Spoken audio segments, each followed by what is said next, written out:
आज आपको Rajput vote bank में सनहमारी करनी है तो आपने उसको छोड़ दिया। 2012 में हो सकता आनंद मोहन से 36 का रिश्ता हो नीतीश कुमार का, तो इसको जोड़ दिया गया था। सरकार ने कानून में बदलाव उस समय भी नहीं किया होता 2012 में जब ये चेंजिंग हुए थे, तो फिर तो 6 साल का आपका ये एक्सक्यूज नहीं रह जाता। ठीक है, सरकार है, लेकिन वो कुछ मनमाना काम नहीं कर सकती है ना। सरकार की भी सीमाएं हैं, उसको भी संविधान के दायरे में ही काम करना है। पढ़े लिखे की भाषा, पूर्व अधिकारी होने की भाषा तो नहीं बोल रहे हैं कि जब कृष्णैया साहब की कार वहाँ पहुँची, जो नेशनल हाईवे 28 है खबड़ा गांव के पास, और कार के आगे लिखा हुआ था जिलाधिकारी गोपालगंज, तो आनंद मोहन ने भुटकुंड शुक्ला से कहा, छोटन शुक्ला के छोटे भाई से कहा कि अरे डीएम है, इसको गोली मारो। ऐसे नीतीश कुमार को पूरा देश पलटू राम के नाम से जानता है। भाषा है, आप तो नेता है नहीं। इसको लोग आतंक मोहन कहते थे, ये भी मैं बता दूं। और कृष्णैया साहब की जब हत्या हुई वो भी मैं आपको याद दिला दूं कि छोटन शुक्ला बहुत खूंखार अपराधी था, उसकी शव यात्रा का आनंद मोहन नेतृत्व कर रहा था। मॉब लिंचिंग के द्वारा किसी लोक सेवक की हत्या हो गई, तो मॉब के द्वारा अगर किसी की हत्या होती है तो उसमें क्या कुछ प्रावधान है और व्यक्ति को कहां तक सजा मिल सकता है? गुजरात में से भाजपा सरकार ने बिल्किस बानो के बलात्कारियों को रिहा कर दिया, ये कहकर कि ये लोग संस्कारी बलात्कारी हैं। नमस्कार, मैं हूं धीरज शर्मा और आप कलम इंडिया न्यूज देख रहे हैं। आनंद मोहन रिहाई मामले में लगातार बयानबाजी के दौर शुरू हैं। ऐसे में हमारे साथ पूर्व आईपीएस अधिकारी अमिताभ कुमार दास हैं, जो कि बेबाकी से बात रखने के लिए जाने जाते हैं। और देखिए, जी कृष्णैया हत्याकांड में आनंद मोहन को आजीवन कारावास की सजा मिली थी। 1994 का ये मामला है, घटना है। उसी वक्त अमिताभ दास आईपीएस अधिकारी बने थे। उस समय से लेकर अब तक आप लगातार जो है ये इन मुद्दों पर बोलते रहे हैं। आखिर इस मामले में क्या कुछ जानकारी है आपके पास? अब देखिए, मैं दर्शकों को शुरू से बताता हूँ। ये घटना है, कृष्णैया साहब जब शहीद हुए थे 5 दिसंबर 1994 की घटना है। और उस समय मैं नया आईपीएस बना था और मैं ट्रेनिंग कर रहा था। मसूरी में है लाल बहादुर शास्त्री अकादमी, जहाँ आईएएस आईपीएस सभी लोगों की शुरुआती ट्रेनिंग होती है, फाउंडेशनल कोर्स होता है, उसमें मैं था। और वहाँ अचानक जब ये खबर पहुँची कि बिहार में गोपालगंज के डीएम का ऐसे खून हो गया है, तो पूरे मतलब अकादमी में सनसनी फैल गई, लाल बहादुर शास्त्री अकादमी में। फिर वहाँ शोक सभा आयोजित की गई और मिस्टर कृष्णैया के एक बैचमेट थे मिस्टर संतोष मैथ्यू, उन्होंने श्रद्धांजलि दी। हम लोग सब ने 2 मिनट का मौन रखा और बहुत गम का माहौल था। और ख़ासकर जो हम लोग बिहार से गए लोग थे, हम लोग तो ज़्यादा शर्मिंदा हो गए कि बिहार से ऐसी मनहूस खबर मिली है। और अब देखिए, ये आज मैं वो काला दिन भी देख रहा हूँ। आज 27 अप्रैल 2023 का काला दिन है, जब आज सुबह अल्लाह सुबह आनंद मोहन जिला से मतलब जेल से रिहा हुआ है। तो ये तो मैं काला दिन कहूँगा कि एक इतना बड़ा खूंखार अपराधी समय से पहले जेल से छूट गया। और सबसे दुख की बात है कि बिहार सरकार ने उसको छोड़ने के लिए अपना कानून ही बदल दिया, अपने नियम ही बदल दिए। सबसे दुर्भाग्य की बात यह है। जी, आप तो बिहार सरकार पे शुरुआती दौर से नीतीश कुमार पर हमलावर रहे हैं, लेकिन आप कानून के जानकार हैं, आईपीएस ऑफिसर भी रहे हैं। हमको ये बताइए कि आनंद मोहन की डायरेक्ट भूमिका थी क्या इस मामले में? देखिए, ये मैं कहने वाला कौन होता हूँ? तो फिर आप ये कैसे कह सकते हैं कि खूनखार अपराधी? सुप्रीम कोर्ट ने उसको सजा दी है ना। मैंने तो सजा नहीं सुनाई है। सुप्रीम कोर्ट ऑफ इंडिया, जो हिंदुस्तान की सबसे ऊंची अदालत है, उसने आनंद मोहन को उम्र कैद की सजा सुनाई है, पूरे सबूतों की समीक्षा करने के बाद। ऐसी बात नहीं कि मैं हवा में कह रहा हूँ कि वो खूंखार अपराधी है। और मैं ये भी बता दूँ दर्शकों को कि निचली अदालतों ने तो पहले आनंद मोहन को फांसी की सजा दी थी। ये आदेश दिया था कि फांसी पर लटका दिया जाए। हाईकोर्ट ने तब्दील हाँ, बाद में हाईकोर्ट ने तब्दील किया और सुप्रीम कोर्ट ने उम्र कैद को बरकरार रखा। तो आनंद मोहन तो है ही। इसके पहले भी इस पर मतलब कृष्णैया हत्याकांड के पहले भी आनंद मोहन मतलब कोशी क्षेत्र का आतंक मनाता था। इसको लोग आतंक मोहन कहते थे, ये भी मैं बता दूं। और कृष्णैया साहब की जब हत्या हुई वो भी मैं आपको याद दिला दूं कि छोटन शुक्ला बहुत खूंखार अपराधी था, उसकी शव यात्रा का आनंद मोहन नेतृत्व कर रहा था। तो अपराधियों से, गुंडे मवालियों से इसकी पूरी साँठ-गांठ भी थी। जी, अगर आप बात करें कि गुंडे मवालियों से जो है आनंद मोहन की साँठ-गाँठ थी, सब कुछ थी, वो अगर हम सभी चीज़ों को एक साइड रख देते हैं और दूसरी चीज़ों को रखते हैं कि मॉब लिंचिंग के द्वारा किसी लोक सेवक की हत्या हो गई, तो मॉब के द्वारा अगर किसी की हत्या होती है तो उसमें क्या कुछ प्रावधान है और व्यक्ति को कहाँ तक सजा मिल सकता है? फिर मैं वही बोलता हूँ कि सजा तो सुप्रीम कोर्ट ने न सुनाई है और मॉब को तो उम्र कैद की सजा नहीं न सुनाई जाएगी।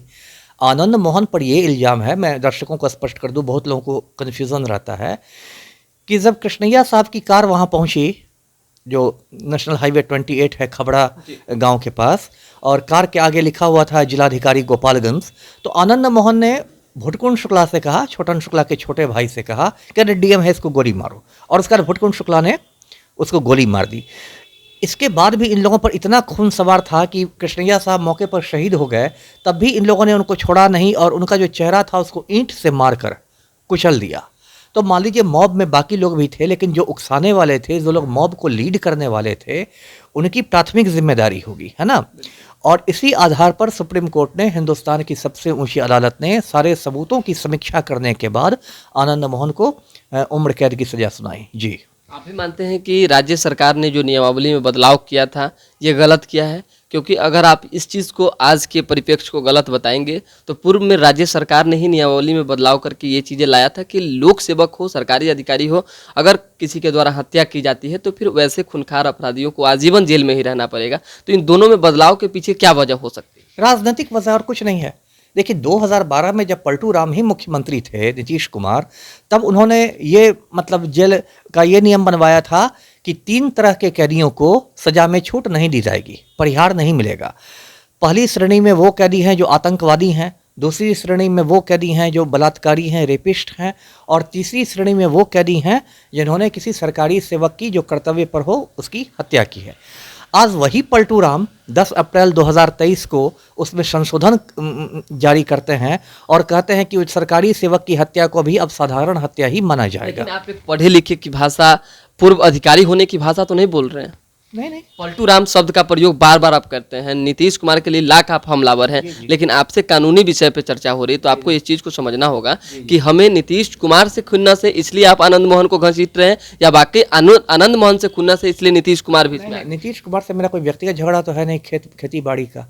और पलटू राम तो पूरा कश्मीर से कन्याकुमारी उनको इसी नाम से जानता है। जैसे राजेंद्र प्रसाद को लोग देश रत्न कहते हैं, महात्मा गांधी को लोग बापू कहते हैं, लोग ये बाल गंगाधर तिलक को लोग लोकमान्य कहते हैं। परफेक्शन IAS, UPSE और BPSC फाउंडेशन क्लासेस के लिए समर्पित संस्थान। यहाँ आपको UPSE selected and interview appeared faculties द्वारा गाइड किया जाता है। Separate batches for Hindi and English medium. 65वीं और 64वीं BPSC एग्जाम में 69 और 107 रिजल्ट्स एवं 66वीं BPSC एग्जाम में 131 रिजल्ट्स हासिल किया है परफेक्शन IAS टीम ने। परफेक्शन IAS, कुमार टार, बोरिंग रोड, पटना। ऐसे नीतीश कुमार को पूरा देश पलटू राम के नाम से जानता है। भाषा है, आप तो नेता है नहीं।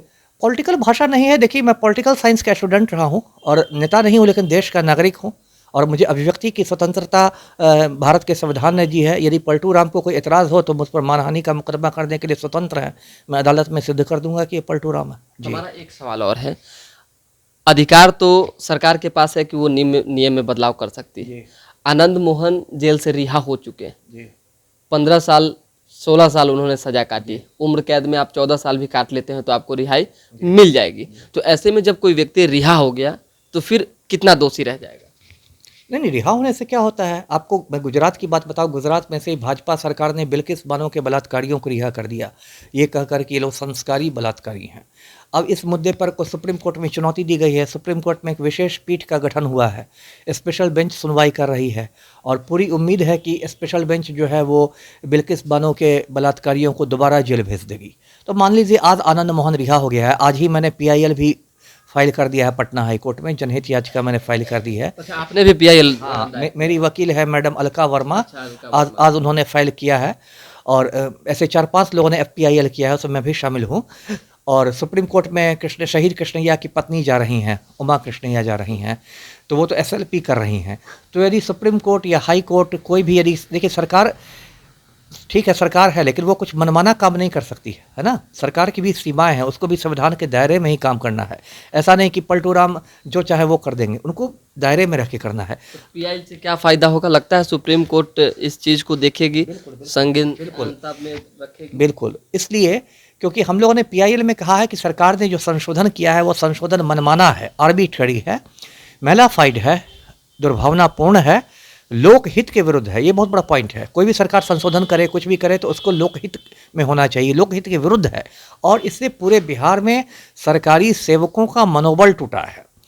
तो ये हम लोग के पास बहुत स्ट्रांग पॉइंट्स हैं, बहुत मजबूत आधार है, पुख्ता आधार है। और कृष्णैया साहब की वाइफ जाएंगी तब तो सुप्रीम कोर्ट और गंभीर हो जाएगा कि ये तो शहीद की पत्नी खुद चली आई है और सुप्रीम कोर्ट ने ही आनंद मोहन को सजा सुनाई थी। जी, कानूनी तौर पे एक चीज़ का और हवाला दिया जा रहा है, कहा जा रहा है, और हमने भी बात किया है, योगेश चंद्र वर्मा जो कि एडवोकेट एसोसिएशन के पूर्व के अध्यक्ष हैं, उन्होंने कहा कि ऐसा भी कोई कानून नहीं है कि किसी व्यक्ति को आजीवन जेल में सड़ा दिया जाए। आप भी मानते हैं इस चीज़ को? नहीं, उसमें देखिए दो तरह के उम्र कैद दो तरह की होती है। कई कैदों में उम्र कैद में कोर्ट लिख देता है कि ये मतलब मरते समय तक जेल में रहेंगे। इस मामले में कोर्ट ने लिखा नहीं, वही मैं कह रहा हूँ। और यदि कोर्ट नहीं लिखता है तो उस उम्र कैद को 20 साल का माना जाता है और अच्छे आचरण पर 14 साल में छोड़ दिया था। हाँ, एक नई बात आई है जो इसका खुलासा मैं आपके चैनल पर कर रहा हूँ। आज सुबह में मेरे व्हाट्सएप पर एक जेल विभाग के अधिकारी ने एक FIR की कॉपी भेजी है। अब ये देखिए कितना धमाकेदार खुलासा है। ये FIR 23 अक्टूबर 2021 को आनंद मोहन के खिलाफ किया गया था। सहरसा जेल के सुपरिटेंडेंट ने किया था। सहरसा जेल पर सहरसा के DM और SP ने छापेमारी की थी। आनंद मोहन के बैरक की तलाशी ली गई। ये JP खंड में बंद था और इसके पास से मोबाइल निकला और भी कुछ आपत्तिजनक सामान निकले। तो ये तो काम प्रशासन का, प्रशासन ने नहीं किया। अगर कोई उजागर, आप मेरी बात कंप्लीट करने दीजिए। और उसके बाद सहरसा जेल के सुपरिटेंडेंट ने सहरसा के सदर थाना में आनंद मोहन पर FIR किया। नामजद अभियुक्त है। FIR का नंबर है 813/2021। अब देखिए, सजा में यदि छूट दी जाती है तो उसका आधार हो सकता है, यही होता है कि कैदी का आचरण ठीक था, कैदी के रूप में उसने आचरण ठीक किया। लेकिन ये जो प्राथमिकी हुई है, और वो भी प्रशासन ने प्राथमिकी कराई है, कोई राजनीतिक व्यक्ति ने नहीं कराई है, तो ये तो बहुत गंभीर चीज़ है। इसका मतलब आनंद मोहन को जब सजा में छूट दी गई तो बिहार सरकार ने इस प्राथमिकी को छिपा लिया, दबा दिया। ये तो सरासर फर्जीवाड़ा का मामला है। और मैं तो ये कहूँगा आपके चैनल के माध्यम से कि पटना हाई कोर्ट को इसमें स्वतः संज्ञान लेना चाहिए, सुओ मोटो कॉग्निजेंस लेना चाहिए और इस प्राथमिकी के आधार पर आनंद मोहन की रिहाई को रद्द करना चाहिए। हम अमिताभ दास की करें या बाकी अन्य जो कुछ पॉलिटिकल पार्टियां हैं, नेता हैं, उनकी करें, क्या खुन्नस नाराजगी केवल आनंद मोहन से है या बाकी जो 22 अन्य कैदी जो छूटे हैं उनसे भी है? उनके भी छोड़े जाने से कोई परेशानियां है? नहीं, बाकी देखिए 27 कैदी टोटल छोड़े गए और कैदियों को छोड़ने का इतना जुनून सवार था बिहार सरकार में कि उसमें एक मृतक कैदी को भी मरणोपरांत रिहा कर दिया गया।